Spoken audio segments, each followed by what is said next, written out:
6 months ago, our world was transformed by COVID 19. We've had over 200,000 of our fellow Americans die. And in the city of Detroit, the numbers were staggering. Businesses closed, schools closed, and many of us were left wondering what next. But yet, with rare exception, our buses kept rolling. Was that a safe move? And how are buses today? That's the topic of today's Tapping into Transit, hosted by Transportation Writers United. My name is Nicole Brown. I'm a transit advocate. I am an Oakland County resident here in the great state of Michigan, and I'm also a proud board member of Transportation Writers United. Today, I'm joined by Megan Owens, Director of Transportation Writers United, and one of the authors of Safer Transit. During COVID 19, we experienced a lot of challenges within our society. And today we're going to focus on answering the questions of, is transit safe?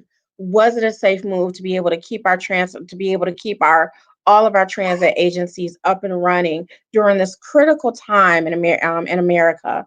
And so today, before we begin, I just really want to be able to introduce Megan and have her share a little bit more about True and the new video series that we are kicking off with today's new episode. Megan, how are you today? I'm doing great. Thanks for hosting this. So yeah, we know that there is a lot happening in the transit world and in the rest of our world. So it's hard for everyone to keep track of the important things that are happening. So that's why we're launching this Tapping into Transit series, where we're going to post regular videos, keeping them nice and short, under 10 minutes, where we help bring a couple of transit advocates together to explain one of the important issues that's happening in the transit world these days. And so certainly if anyone has suggestions for what topics, we are very much open to get ideas as to what the topics should be that you want to hear us talk about, what questions you have, as well as guest experts that might want to join as well. But we're starting out today talking about the very critical issue of what happened with COVID-19. Well, Megan, before we delve into learning a lot more today about the topic, can you share with us and give us a little bit of context? Like we've heard and we know that COVID hit our urban centers extremely hard, but it's important to note that COVID is not just a Black and brown issue. It is not just a city issue, but it's an issue that has impacted citizens across the country, from our rural communities to our urban center. So can you share with us a little bit more about how that has impacted our country and how it's impacted transit? Sure. Well, certainly when when COVID-19 really struck, and it struck Detroit earlier than many other parts of the country, we got orders, very smart orders, to largely stay at home. People were told, if you can possibly work from home, you need to do that. Schools were shut down. And not surprisingly, that had a huge impact on our public transit services. In fact, transit service in a lot of places dropped by anywhere from 60 to 90% in terms of the number of people who were riding the buses. Because, of course, again, when our government told us, stay home, stay safe, we absolutely wanted to do that. And you can see these are just a couple of examples of just how severely that ridership dropped in those throughout the middle of March, and the slow increase that came back over the summer a little bit. Certainly places like Ann Arbor, that are both very commuter, that when the university shut down, ridership dropped even more. But it's interesting to know SMART and DDOT were slightly less in terms of their drop. It was a big drop. It was about 70% fewer people riding the bus. But there were definitely still people who needed to get out there and ride the bus, which is why it's so important that service kept operating.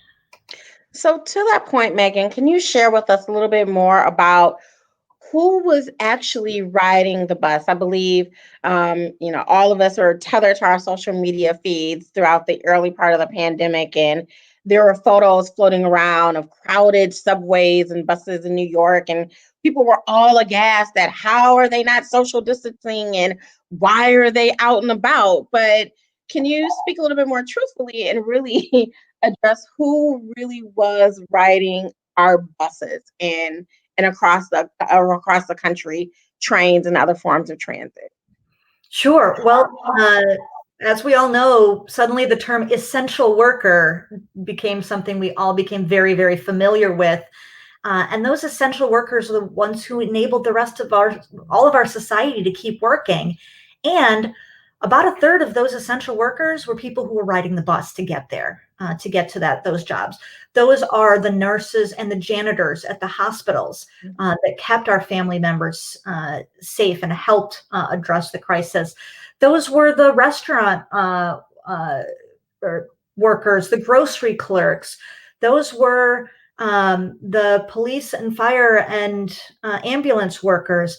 There were a lot of people who still needed to keep our community operating, and a lot of them depended on the bus to get there, which is why it's so important that our buses did keep operating. Now, at first, as you mentioned, it seemed kind of dangerous, but it seems that actually the fears may have gotten a little ahead of the fears got ahead of the darn it, my great little video. There we go. Of the evidence. Early on, it appeared very, very dangerous to get out and ride the bus. But as time went on and transit agencies figured out ways to make transit safe, in fact, there were very few cases of transit being the cause of a big cluster of COVID transmission. In fact, in places like Japan and Austria with very, very crowded transit systems, not a single COVID cluster was linked. In France, where they were testing, following all the different COVID clusters, less than 1% were actually related to people riding the bus. And it's not just, it wasn't just magic or good luck. It was that our transit agencies figured out how to do it safe. If everyone's regularly wearing masks, if there's really good airflow, like even just something as simple as keeping windows open, if you're able to provide good spacing, separating the driver from the riders, having going fare free or having touchless payments, and people are consistently hand washing and the buses are regularly cleaned, it actually ends up transit can be a reasonably safe way to get around during even during the pandemic.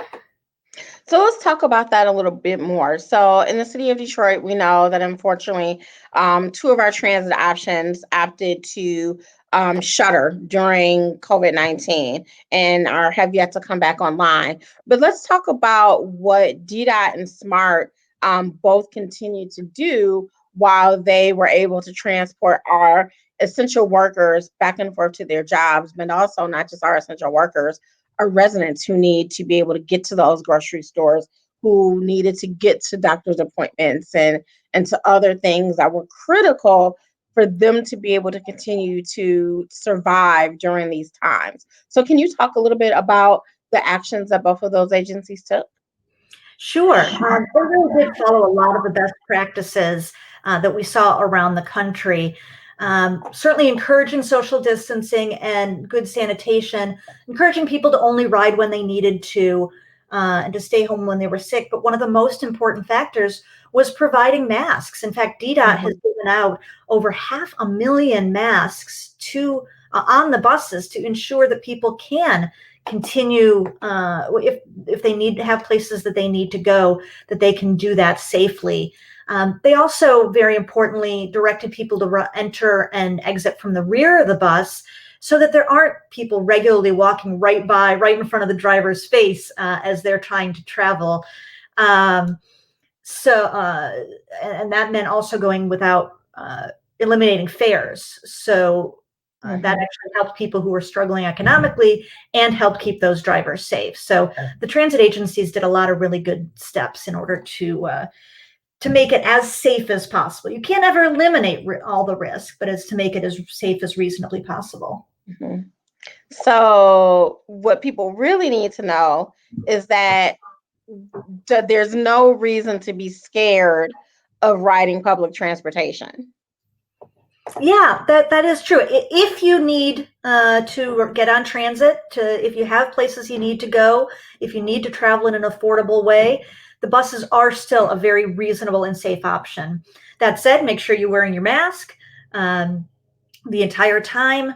Try to keep as much distance as you can. Keep your rides short, again, if you can. We are certainly urging the transit agencies, especially DDOT, to try to run more service more frequently if they possibly can, in order to allow for more spacing. They don't want to have more than 10 or 15 people on a bus, but oftentimes we have a lot of people who need to travel. So as people continue to wear masks, and as DDOT does more to provide more frequent service for more spacing, then we are able to make sure people have a safe way to get where they need to go. Can you talk a little bit more about how they have adjusted for that very fact from both DDOT and SMART? I know that in SMART's case, some services are no longer available on a regular basis, but are now by appointment only, such as their Job Connector and some of the other door-to-door services. So can you speak to that a little bit? They definitely needed to make some adjustments, especially since a lot of their drivers were no longer available because they needed to stay home or to either for their own health, safety reasons or to take care of family. So they did need to trim down some of their services. First, it was pretty dramatic, only running about 30% of their initial service, and now they're back to about 60%. But since so many downtown workers are in fact working from home instead, some of their commuter express buses that are specifically to take people down to downtown businesses on a 9 to 5 time frame, those were no longer having anywhere near the demand. So SMART stopped operating those and said if people do still need a ride, they will offer those. But for the most part, most of the regular routes are still operating. Okay. And very quickly, can you tell us what happened to the Q Line and the People Mover, and when can we expect those services to resume operating? We're still not quite sure when they're going to resume.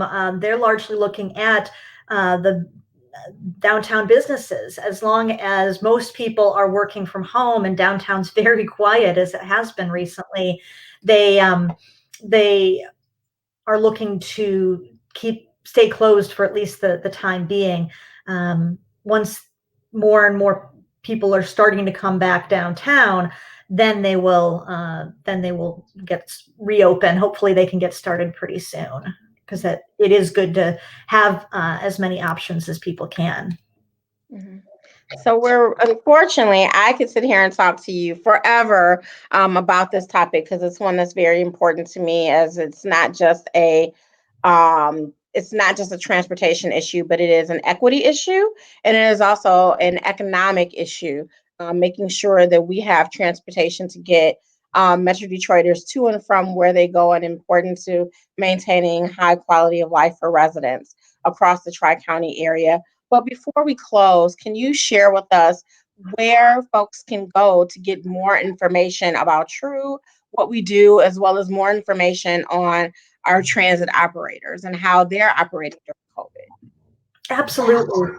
So in order to really understand what happened and to identify those best practices, TRU did put together a whole report, which you can find at detroittransit.org/COVID-report. So that you can get a lot more information about what different transit agencies did, how it impacted riders, and what those impacts are. And really, anytime people want to learn more about what's happening in the transit world, detroittransit.org is a great site for lots more information. And we are on Facebook and Twitter at Detroit Transit, so people can also find out all the latest. We do also on our DetroitTransit.org website have a special page to summarize what services are still available and which are not.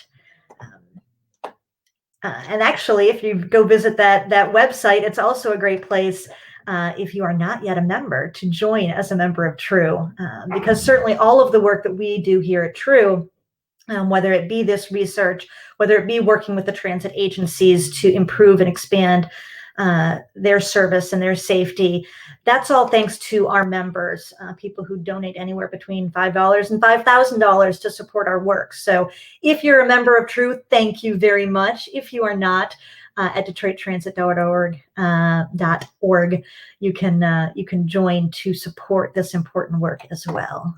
Yes. So as we all know, and as we close today, we are just 43 days away from one of the most important elections in our lifetime. And we're also less than a week and a half away from the end of the census count. So we want to make sure that transit remains a priority. We want to make sure that we have the funding to continue to provide transportation services and expand those services across the Tri-County area. So one, if you have not taken the 2020 census, please do so. That is what helps to determine the dollars, the federal dollars that we're allocated for important services such as public transportation. And then secondly, if you have not registered to vote yet, register to vote today at the Secretary of State, and also make a plan to vote to make your voice heard. On behalf of Transportation Riders United, my name is Nicole Brown, and we thank you for joining us today.